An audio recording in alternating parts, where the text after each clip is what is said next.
డ్రైవర్ని తీసుకొచ్చి దమయంతి కుట్రబై రామచంద్రకు తెలిసేలా చేసిన విక్రమ్ అసలు ఇదంతా ఎలా జరిగిందనేది వీడియోని స్కిప్ చేయకుండా చివరి వరకు చూడండి. నువ్వు లేక నేను లేను అప్కమింగ్ ఎపిసోడ్స్లో ఏం జరగబోతుందో ముందుగా తెలుసుకోవాలి అనుకుంటే వీడియోని లైక్ చేసి ఛానల్ని సబ్స్క్రైబ్ చేసుకుని పక్కనే ఉన్న బెల్ సింబల్లో ఆల్ పై క్లిక్ చేయండి. చిట్టి రాధా ఇద్దరు ఒక్కరేనన్న విషయం విక్కీ తెలుసుకోవాలని మీరు కూడా కోరుకుంటే కామెంట్లో ఎస్ అని టైప్ చేయండి. మొత్తం మీద చూసుకున్నట్లయితే కనుక ఇంకా రాధా అలాగే రామచంద్ర ఇద్దరు కూడా క్లోజ్గా ఉండడం, అంటే రామచంద్ర రాధని కూతుర్లు అనుకుని బాగా క్లోజ్నెస్గా మాట్లాడడం చూసి తట్టుకోలేకపోతుంది ప్రియ. ఎలా అయినా వీళ్ళిద్దరినీ విడదీసేయాలి. పెద్దనాన్న ఇలాగే రాధ మీద ప్రేమ చూపిస్తే రాధ పెళ్లిని యాక్సెప్ట్ చేస్తాడు. అప్పుడు ఎప్పటికీ కూడా బావ నాకు దక్కడు, బావను నేను పెళ్లి చేసుకోలేను అన్న ఉద్దేశంతో ఇంకా ప్రియ ఏదో రకంగా రామచంద్రకు రాధ మీద కోపం తెప్పించాలని తన కూతురు ఫోటో చిట్టి ఫోటో ఉంటుంది కదా, ఆ ఫోటోని పగల కొట్టాలని చూస్తుంది. అది చూసిన అనసూయ చాలా ఆపాలని ప్రయత్నం చేస్తుంది. ఎంత ప్రయత్నం చేసినా ప్రియ మాత్రం ఫోటోను పగల కొట్టేసింది. కానీ ఏమనుకుంటుందంటే బయట నుంచి వస్తాడు కదా, లేదంటే గొడవ చేసైనా సరే ఫోటో పగలగొట్టింది రాధా అని చెప్తామనుకుంటుంది. కానీ రామచంద్ర వాష్రూమ్లోంచి బయటికి రావడం, వీళ్ళిద్దరూ ఎటు వెళ్ళడానికి అవకాశం లేకుండా ఉండడంతో ఇంకా ఇద్దరిలో ఎవరొకరు దొరికిపోతామని భయపడిపోతుంది. అనసూయ మాత్రం ప్రియ వంకే చూస్తూ ఉంటుంది.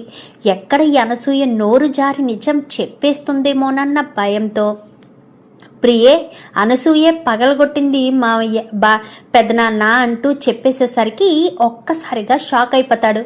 నీకేమైందే, ఫోటో ఎందుకు పగలగొట్టావు అంటూ చెయ్యెత్తి కొట్టబోయే సమయానికి రాధ గబగబా వచ్చి ఆ ఫోటో నా వల్లే చేజారి కింద పడిపోయింది గురూజీ, అది ఫోటో క్లీన్ చేస్తుంటే పడిపోయింది, అది క్లీన్ చేద్దామనుకుని బయటికి వెళ్ళి నేను ఇలా వచ్చేసరికి వీళ్ళిద్దరూ వచ్చారు, తప్పు వాళ్ళది కాదు నాదే గురూజీ అనేసరికి అసలు నీకు బుద్ధి జ్ఞానం ఉందా, నువ్వు అసలు నా రూమ్లోకి ఎందుకు వచ్చావు, నా రూమ్లోకి వచ్చి నా కూతురు ఫోటో చూడవలసిన అవసరం నీకే ఉంది, నా కూతురంటే నాకు ఎంతో ప్రాణం, చిన్నప్పుడే నా నుంచి దూరం అయిపోయింది, ఎప్పటికైనా నా దగ్గరికి వస్తుంది అని ఎంతో ఆతృతగా ఎదురు చూస్తున్నాను, కానీ నువ్వు నా కూతురు ఫోటోని పగలగొట్టేశావంటూ ఎంతో బాధపడుతూ కన్నీరు పెట్టుకుంటాడు. అది కాదు గురూజీ, నేను కావాలని పగలగొట్టలేదు గురూజీ, ఏదో అలా జరిగిపోయింది గురూజీ, నన్ను క్షమించండి గురూజీ అంటూ మాట్లాడేసరికి క్షమించాలా, ఎందుకు క్షమించడం, అయినా నువ్వు ఈ ఇంట్లో మనిషివి కాదు కదా, నా ఎమోషనల్స్ నా ఫీలింగ్స్తో నీకేం అర్థమవుతుంది, బయట నుంచి వచ్చిన దానివి పరాయి దానివి కాబట్టే కదా ఇలా చేశావు, అయినా నా గదిలోకి వచ్చి ఫోటోలు తీయవలసిన అవసరం నీకు లేదు, నా కూతురు ఫోటో క్లీన్ చేయవలసిన అవసరం లేదు, నువ్వు ఈ ఇంటి కోడలు అయ్యుండొచ్చు, కానీ నా గదిలోకి వచ్చే హక్కు అధికారం నీకు లేదు, ఎప్పటికీ నీకు రాదు అంటూ ఇంకా తిట్టడంతో అక్కడి నుంచి అందరూ వెళ్ళిపోతారు. రాధ కూడా గదిలోకి వచ్చేస్తుంది. గదిలోకి వచ్చేసి బాధపడుతూ ఉంటుంది. పాపం గురూజీ చాలా ఫీల్ అవుతున్నారు తన కూతురు ఫోటో పగలగొట్టేసినందుకు.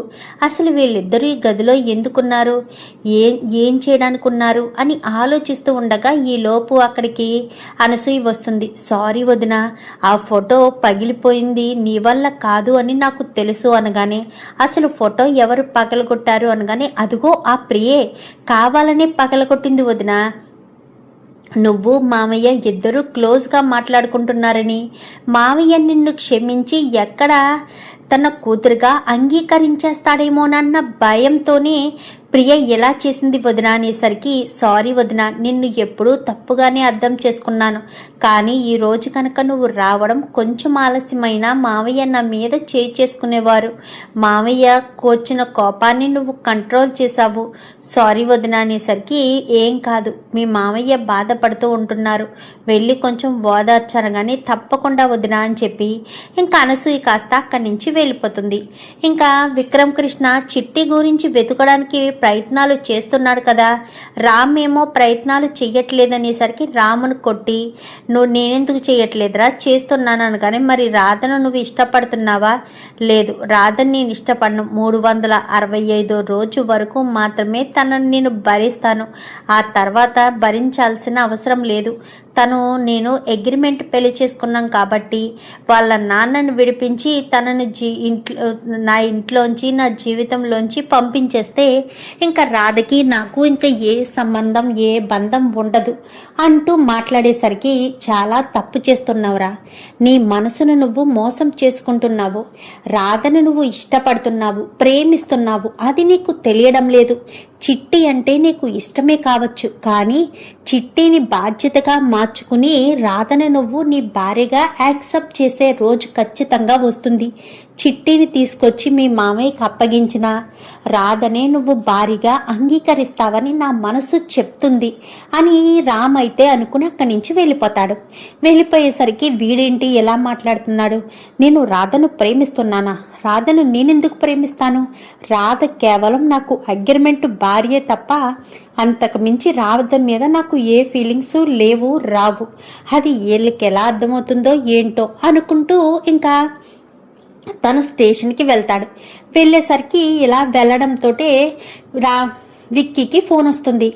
సార్ అని చెప్పనేసరికి, ఎవరు అనగానే, నేను పలానా హాస్పిటల్ నుంచి చేస్తున్నాను సార్ అనేసరికి, చెప్పండి అనగానే, మీ తాలూకు పేషెంట్ దస్తగిరి ఉన్నాడు కదా, మీరు తను స్పృహలోకి వస్తే తీసుకురమ్మని నాకు ఇన్ఫామ్ చేయమని చెప్పారు కదా, కత్తిపోటుతో మీరు హాస్పిటల్లో జాయిన్ చేశారు, సుమారు 6 నెలలు అవుతుంది అనేసరికి, అవును, ఇప్పుడు ఆ పేషెంట్ పరిస్థితి ఏంటి, ఈ మధ్య కొంచెం టెన్షన్ల వల్ల నేను రాలేకపోయాను, చెప్పండి పేషెంట్ అప్డేట్ ఏంటి, ఇప్పుడు ఆ పేషెంట్ కోమాలోంచి బయటికి వచ్చాడా, ఆ పేషెంట్ చెప్పే సమాధానం మీద కొంతమంది జీవితాలు ఆధారపడి ఉన్నాయి, చెప్పండి ఆ పేషెంట్ ఎప్పుడు స్పృహలోకి వస్తాడు, దస్తగిరి ఎప్పుడు స్పృహలోకి వస్తాడు అనగానే, సార్ మీకు నేను ఫోన్ చేసింది ఆ దస్తగిరి స్పృహలోకి వచ్చాడని చెప్పడం కోసమే సార్ అనేసరికి, ఏంటి అవునా అనగానే, అవును స్పృహలోకి వచ్చాడు సార్, అందుకే మీకు ఇన్ఫామ్ చేద్దామని చేస్తున్నాను అనేసరికి, మంచిది నేను వస్తున్నాను, వెంటనే బయలుదేరి వస్తున్నాను,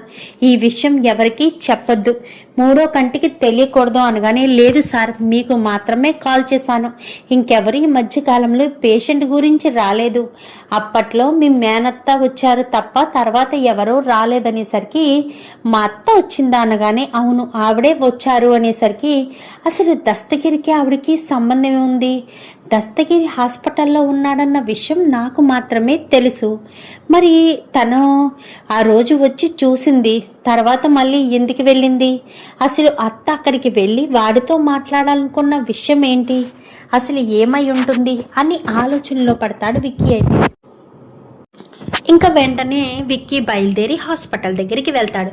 వెళ్ళేసరికి, సార్ వచ్చారా, మీకోసమే ఎదురు చూస్తున్నానని ఇంకా డాక్టర్ కాస్త తీసుకువెళ్ళి ఆ పేషెంట్ దగ్గరికి తీసుకువెళ్తాడు.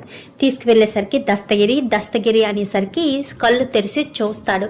చూడడంతో, నేను తనతో కొంచెం సేపు మాట్లాడాలి, తనతో మాట్లాడొచ్చా అనగానే, మాట్లాడండి సార్ అని ఇంకా డాక్టర్ బయటికి వెళ్ళిపోతాడు. చూడు దస్తగిరి, నేను నిన్ను బెదిరించటం లేదు, మాకు నిజాలు కావాలి, అప్పుడు నువ్వేదో చేసావని ఇప్పుడు నీకు శిక్ష విధించాలని అనుకోవడం లేదు, నీ దగ్గర నుంచి ఒక ఇన్ఫర్మేషన్ రావాలి, ఆ ఇన్ఫర్మేషన్ వస్తే చాలు.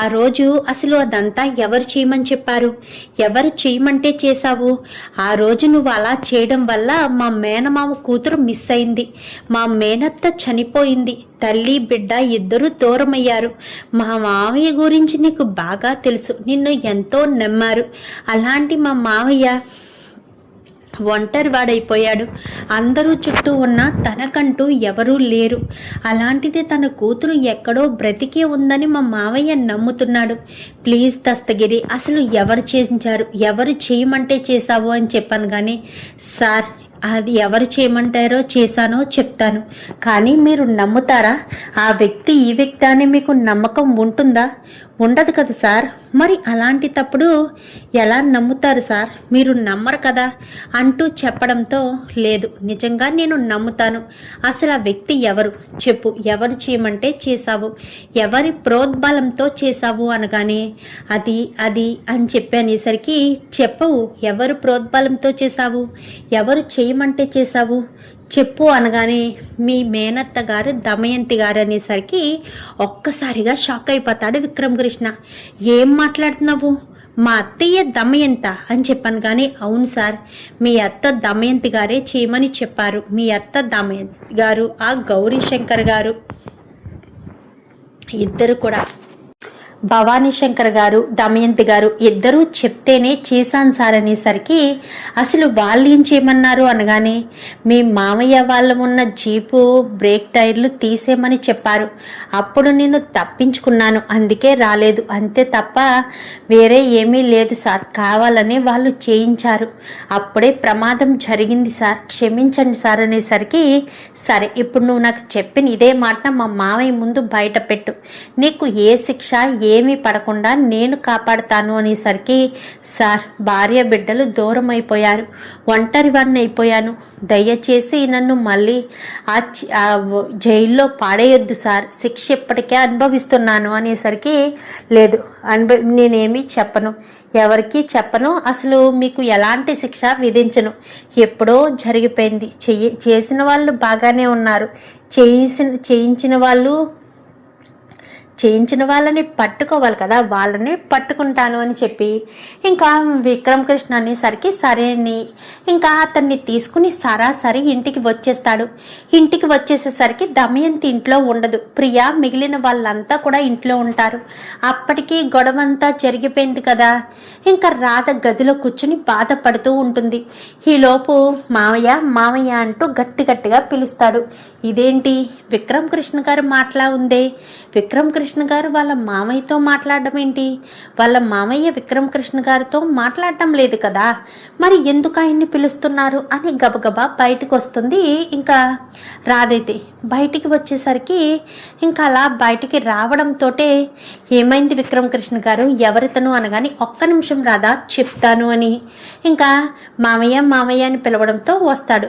ఏంటి అని చెప్పనేసరికి, ఇతను ఎవరో గుర్తున్నాడా అనగాని, దస్తగిరి చెప్పు దస్తగిరి, అసలు ఆ రోజు నిన్ను అలా చేయమని చెప్పింది ఎవరు చెప్తే చేశావు చెప్పు దస్తగిరి అంటూ మాట్లాడేసరికి, ఆ రోజు నాకు అలా చేయమని చెప్పింది దమయంతి గారు, ఆ భవానీ ప్రసాద్ గారు ఇద్దరూ చెప్తేనే చేశాను సార్, లేదంటే నేను అలా చేయాలని అసలు అనుకోలేదు. నా భార్య బిడ్డల్ని చంపేస్తాను అంటూ వాళ్ళు బెదిరించడంతో నేను ఆ రకంగా మీ కుటుంబానికి ప్రమాదం జరిగేటట్టు చేశాను, లేదంటే చేసేవాడినే కాదు అంటూ మాట్లాడేసరికి ఇంకా ఏం మాట్లాడాలో అర్థం కాదు. దమయంతి చెప్తే చేసావా అనగాని, అవును సార్, దమయంతి గారు భవానీ ప్రసాద్ గారు చెప్తేనే చేశాను అని చెప్పి దస్తగిరి చెప్పడంతో ఇంకా ఒక్కసారిగా కుప్పకూలిపోతాడు.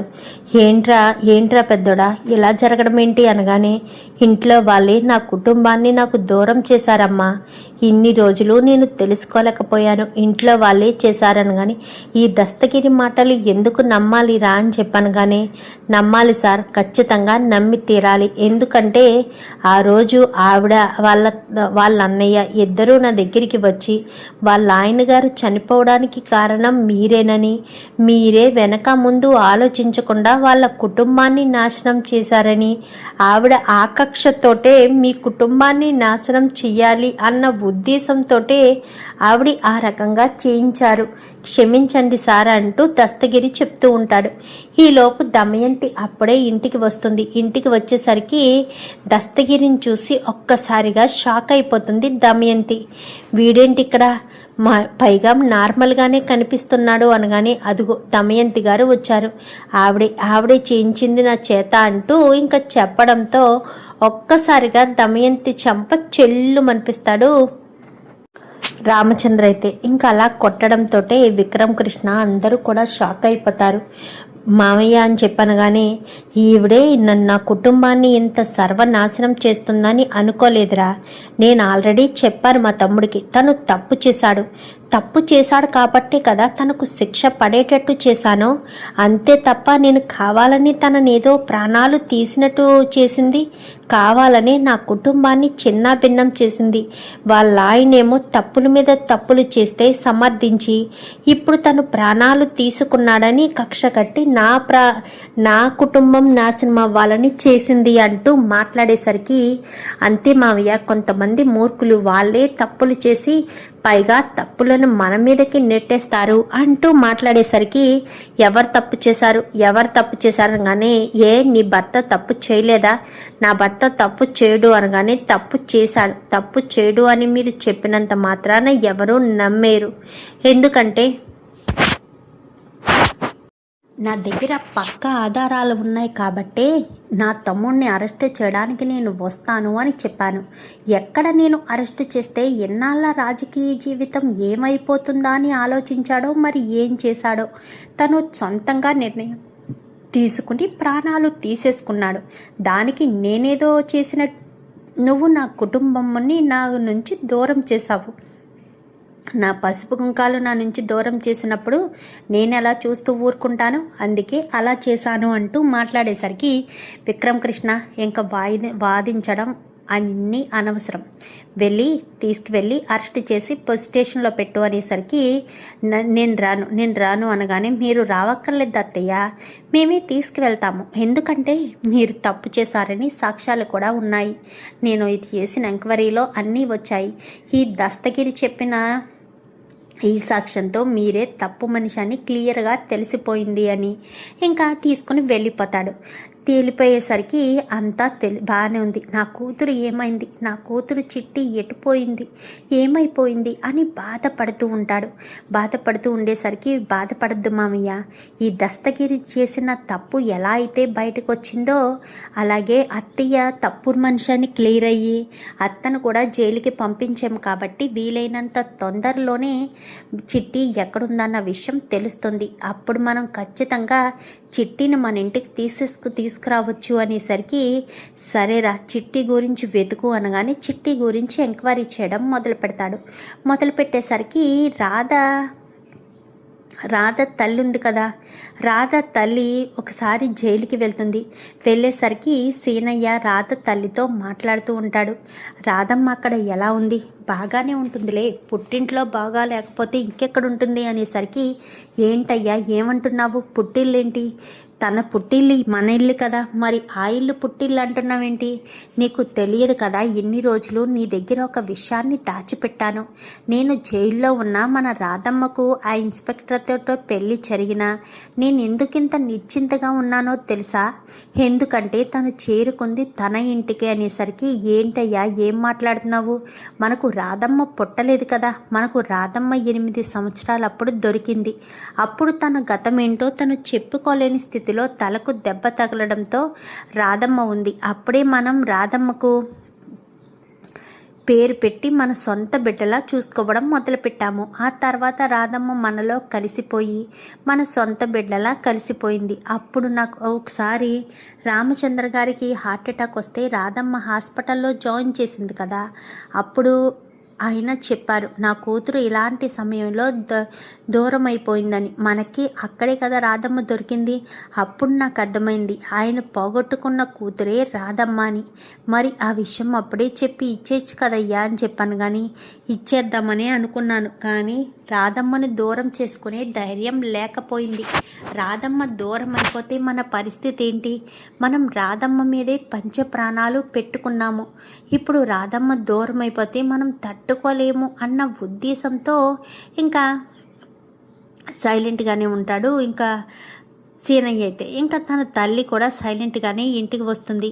ఇంటికి రావడంతో ఎప్పుడైతే అక్కడ చిన్నప్పుడు ఫోటో చూసిందో ఇంటికి వచ్చి, నేను చిన్నప్పుడు ఎలా ఉండేదాన్నమ్మా అని చెప్పాను, కానీ ఇలానే ఉండేదానివి అని చెప్పి ఇంకా ఫోటోను కాస్త చూపించేసరికి ఒక్కసారిగా షాక్ అయిపోతుంది. ఏంటమ్మా నేను చిన్నప్పుడు ఇలానే ఉండేదాన్నా అనగానే, అవునమ్మా చిన్నప్పుడు ఇలా ఉండేదాన్ని ఏంటి, ఇది నీ ఫోటోయే, నువ్వే చిన్నప్పుడు, మరి ఇవన్నీ గమనించుకోలేదా, నీ బర్త్డేకి పెట్టాము, ఇవన్నీ నీ చిన్నప్పుడు ఫొటోసే అని చెప్పనేసరికి షాక్ అయిపోతాడు. ఏంటి ఇవన్నీ చిన్నప్పుడు ఇవా అంటే నేను నేను అనేసరికి ఏంటమ్మా అనగానే, ఇలాంటి పెద్ద ఫోటో నేను ఆ ఇంట్లో చూశానమ్మా, విక్రమ్ కృష్ణ గారి ఇంట్లో పెద్ద ఫోటో ఉంది అనేసరికి, అవునమ్మా ఉంటుంది, ఎందుకంటే విక్రమ్ కృష్ణ గారికి సంబంధించిన దానివే కదా నువ్వు అనేసరికి, ఏంటమ్మా ఏమంటున్నావు, వాళ్ళ ఇంటికి సంబంధించిన దాన్ని నేనెందుకు అవుతాను, రామచంద్ర అంటే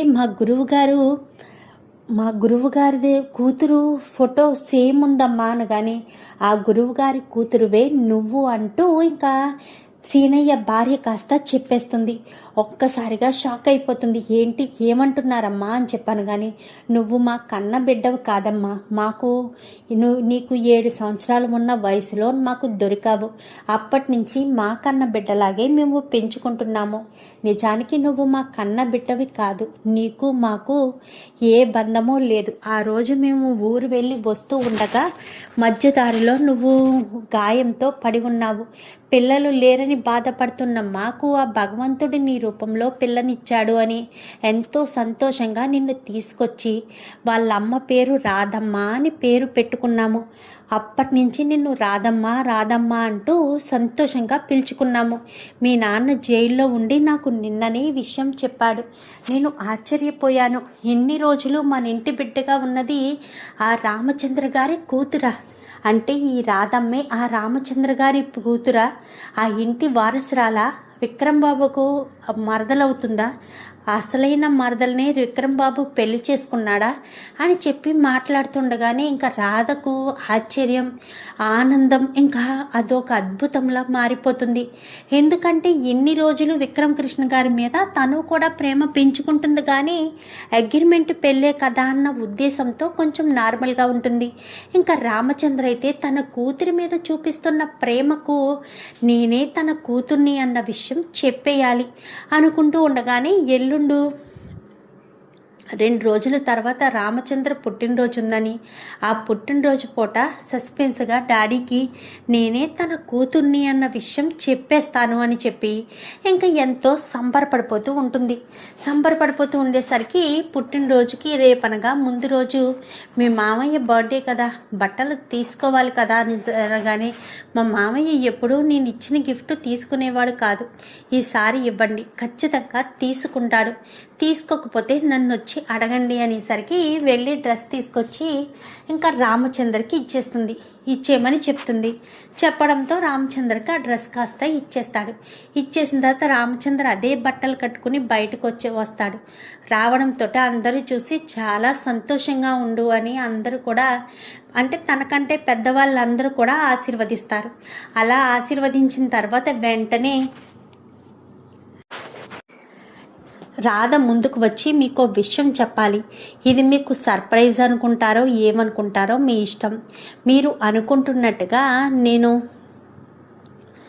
ఆ ఇంటి వారసురాల్ని కాదు, ఈ ఇంటి వారసురాల్ని, మీ కూతురు చిట్టిని అనేసరికి ఒక్కసారిగా షాక్ అవుతుంది. నువ్వు చిట్టి అనగానే, అవును నేను చిట్టినే, వాళ్ళకి దొరికినప్పుడు రాధా అని పేరు పెట్టుకున్నారంట, నేనే అసలైన చిట్టిని, మీరు ఇన్ని రోజులు మీ కూతురు కనిపించట్లేదని ఎంతో వేదన చెందారు కదా, ఆ కూతుర్ని నేనే అంటూ అసలు విషయం చెప్తుంది రాధ.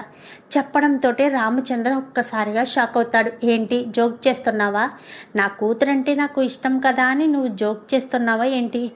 లేదు, నేను నిజంగా జోక్ చేయడం లేదు, నేను మీ కూతుర్నే, మీరు ఎలా అయినా నిరూపించుకోండి, అది మీ ఇష్టం, నాకు ఎలాంటి అభ్యంతరాలు లేదు, కానీ నేను మాత్రం మీ కన్న కూతుర్ని అన్న విషయం మాత్రమే నాకు తెలుసు అంటూ అసలు విషయాన్ని బయట పెడుతుంది.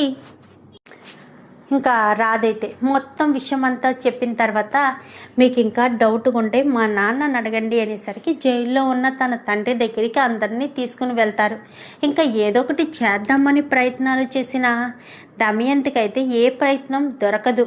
అతను వెనక్కుండడమో ముందుకుండడమో, ఇంకా మొత్తానికైతే సీనయ్య ఆ ఇంటి వారసురాలు రాధని, మీ బిడ్డ రాధే బాబు, ఇన్ని రోజులు మీకు చెప్పాలనుకున్నాను, తనకెక్కడ ప్రమాదం వస్తుందా అని చెప్పలేకపోయాను, ఇన్ని రోజులు మిమ్మల్ని అందరినీ ఇబ్బంది పెట్టినందుకు క్షమించండి, మీ ఇంటి వారసురాలన్న విషయం ముందే చెప్పాల్సింది, తనకేమైనా ప్రమాదాలు ఉన్నాయేమోనన్న ఉద్దేశంతో చెప్పలేదు అంటూ మాట్లాడడంతో ఒక్కసారిగా ఇంకా షాక్ అయిపోతారు. చూద్దాం మరి రాబోయే ఎపిసోడ్స్లో ఇలాగే జరగాలని మీరు కూడా కోరుకుంటే వీడియో నచ్చితే లైక్ చేసి ఛానల్ని సబ్స్క్రైబ్ చేసుకోండి. Thank you for watching.